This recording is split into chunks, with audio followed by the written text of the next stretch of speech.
In a last-ditch move by Arizona, the Rams will lose a key assistant coach. Miguel Rojas blames his insurance company for not playing in the World Baseball Classic, and Scribes try to sweep Dennis Bouanga's transfer status under the rug. Good morning. I'm James. And this is your daily dose of sports and snark for the greatest sports city in the world, Los Angeles.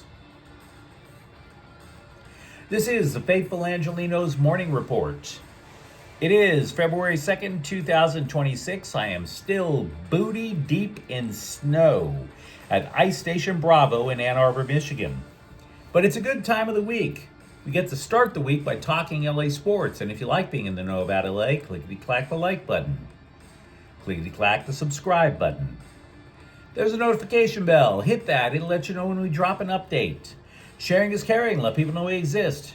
And by all means, comment. Now, before we go through the news and notes, quick look at the scoreboard. Mixed day for the Angelenos. New York 112, Lakers 100. Luka Doncic scored 30 points. The Clippers smacked around Phoenix 117-93. Kawhi Leonard scored 25. Leonard is considered a snub for the All-Star game, which would mean something if he actually wanted to play in said All-Star game. Carolina edged the Kings in overtime, 3-2. It seems like there must be a law we don't know about where every Kings game has to go to OT. Meanwhile, today, Phillies at the Clippers at 7. With that out of the way, let's get to the news. Well, shucks, look at that thar Sean McVay coaching tree. It done sprouted again. The Rams, as it turns out, will not go through the offseason unscathed by the coaching needs of bottom-feeding teams. Arizona has hired LA's offensive coordinator Mike LaFleur to be their head coach after a week of posturing. Now, you might recall we were talking about LaFleur last week. He's the younger brother of Green Bay's head coach. He had spent 2 days with the Cardinals last week, but they did not extend a contract offer. Apparently, Arizona wanted one more chat with Seattle's Clint Kubiak, but that dude is apparently going off to coach the Raiders. Whatevs. LaFleur going to a team that's in the NFC West is a little curious. And to be honest, I don't think the dude has a chance in hell to succeed. And that's not me crapping on him. I'm not saying he's a terrible coach. But a prime reason that the Rams have been so successful for so long is McVay and GM Les Snead are simpatico. Reunited, and it feels so good, like every great duo. Martin and Lewis, Ren and Stimpy, chocolate in your peanut butter cup, whatever. Arizona, on the other hand, is more dysfunctional than Britney Spears' family. They've hired 6 consecutive guys who did not have previous full-time head coaching experience. That matters because the coach doesn't really have a big bond with the front office people who are adding the players. Even worse, I can't even tell you that the Cards know what they want in a coach. LaFleur, offensive-minded. He replaces a guy who was defense first. The guy before that, offensive guru Cliff Kingsbury. Offense, defense, back and forth, back and forth, back and forth. The fact that there is only one coach in Arizona Cardinals history with a winning record should tell you just how bad this job really is. And you would think LaFleur would understand that, having coached against the Cardinals twice a season for the last few years. But he's a grown-ass man. He gets to make his own decision. The question for the Rams becomes, can they keep the offense humming without him? And that's the question the Scribes are asking, but it's really not the right question. It's not who's calling the plays. It's whether Matthew Stafford returns at quarterback. That's going to be the big key, because last year the Rams led the league in scoring, yards per game, first downs, Passing, it wasn't the playbook completely, guys. I mean, besides, offensive coordinator has always just been a title you could put on a business card when you work for the Rams. Sean McVay calls the plays. Now, it doesn't mean LaFleur just sat in the back of the coaching office and doom scrolled on his phone. He changed the way the Rams' rushing offense works. So I'm sure passing game coordinator Nate Scheelhaase, who entertained multiple head coach interviews recently, I'm assuming that he's the front runner to replace LaFleur. He surely contributed too. But that offense, the playbook, is a master plan of one man. And it ain't LaFleur, and it ain't Scheelhaase. It's Sean McVay. That guy, plus Matthew Stafford, plus Les Snead in the front office. And the Rams will keep churning. McVay has had 4 offensive coordinators. All 4 of them are now NFL head coaches. And the Rams keep rolling. Of course, the Rams have had defensive coordinators get head coaching gigs. But their results, not as good. So if you're a Rams fan, let me know what you think in the comments thread. Meanwhile, with the Dodgers, World Series hero Miguel Rojas, as it turns out, did want to play for Venezuela in the upcoming World Baseball Classic, but he can't because he has to be insured. See, the Dodgers are not paying their players to go participate in the World Baseball Classic.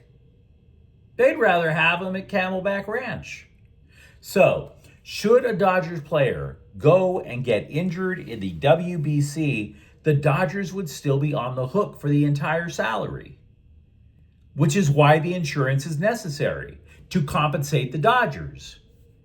It would be the least of their problems, say, if Yoshinobu Yamamoto's arm gets severed and just flies into the opposing dugout. But you'd at least like to know that somebody's going to cut you the check so that you're not hurting to pay the guy's salary. So as for Rojas, he is not happy because Liberty Bibberty or Geico is not going to insure a 37-year-old athlete. And I hate to clap back or whatever the hell the kids call it now, but Rojas was a little miffed. He asked why only players from countries such as Venezuela have to face such an unfair standard. I don't think that's true. If you recall, the same insurance issue kept Clayton Kershaw from pitching for the United States in the last World Baseball Classic. Dude, you're going for a three-peat. Not the end of the world. See you in Arizona. By the way, yesterday we spoke at great length, embarrassing length, about Dodgers, Lakers, and Sparks minority owner Todd Boehly getting dragged in the Jeffrey Epstein documents release on Friday. Not that the guy was accused of anything illegal. If your name just gets linked with Epstein at all, it's just not a good look. There's no way to spin it. Still no comment, by the way, from Boehly or the 3 teams because it was Sunday. And I bring this up because if you are not politically inclined, this is why major controversial document dumps always happen on a Friday afternoon. Because by the time you find anything incriminating or scandalous, all the PR offices are closed for the weekend. So, I would expect today you're going to get a press release from somebody with the Dodgers or the Lakers or Boehly's company saying something like, "Hey, you didn't party with the guy, am I right? Sorry." Should be released today. LAFC values winger Dennis Bouanga at $15 million, which is a big part of the reason that he is still wearing black and gold. You may recall MLS Cup champ Inter Miami offered $13 million and LAFC did not budge. But that's not the end of it. Yahoo News reports that international clubs such as Fluminense in Brazil were shocked by the price tag. And they tried to haggle, but LAFC stood firm. Now, we all know why LAFC would be such hardliners about selling off their second best player, particularly to enter Miami. It's true LAFC has an international star in Sung Hyung Min, but to rid themselves of Bouanga, a guy who scored at least 20 goals in the last 3 seasons, it would eliminate them as a title threat, as a trophy threat. And that would make their fan base absolutely apoplectic. So I see LAFC's point of view. Absolutely. What the scribes from Yahoo News do not see is that Bouanga might not be happy with staying. The 3 scribes who wrote the article, yes, it took 3 people to write one article. They wrote about rebuffing Fluminense and said, quote, there is no internal evidence of discord between the player and club, unquote. We don't need internal evidence. We have external evidence. Bouanga tweeted something that suggested he was disappointed that he wasn't going to play alongside Lionel Messi and chasing women wearing thongs in South Beach. Now, I will grant you it was just a tweet. The dude didn't face off with team president John Thorrington in a battle rap and dissed all things black and gold. That didn't happen. And I'm sure over the course of the offseason and the season, Bouanga will say the nicest of nicest things that anybody ever niced about playing for LAFC. But high-scoring soccer players tend to be egomaniacs. To say there's nothing, to really think there's nothing, you're burying your heads in the sand, guys. You're burying your heads in the sand. UCLA football coach Bob Chesney was introduced to the fans during a timeout at Saturday's UCLA-Indiana basketball game, and he told them, quote, I want you to support this team, understand what we're building, and understand that we're about to win a Big Ten championship. About? I do believe that you've made some good moves to stabilize Bruins football, right? But about to win a championship? You're telling me you guys are about to knock off Indiana? Oregon? You know, there were 3 Big Ten teams last year that won 10 games or more. There were 5 others, including USC, that were right there with 9 wins. So I don't want to make too big of a deal here. I realize he was just puffing his chest out. I don't see this as bulletin board material. But Coach Chesney, you're kind of giving me the vibe of like when I was in college and one of my boys was starting to feel himself too much at the kegger. Coach, bro, you've got to maintain.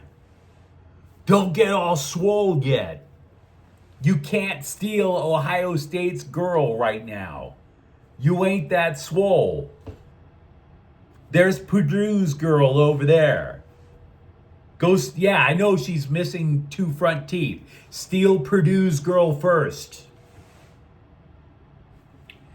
But you let me know what you think in the comments thread. Talk to me, for example, about how you see the Rams shaping up with a different offensive coordinator, or if you're kind of upset that Miguel Rojas doesn't get to play for Venezuela in the WBC. And if you enjoyed this update, don't forget to subscribe to Faithful Angelenos. We're talking LA sports every single day. Thank you for watching. I'm James. We'll be back tomorrow. Faithful Angelenos is a Keon Cortel Queso production. Take care.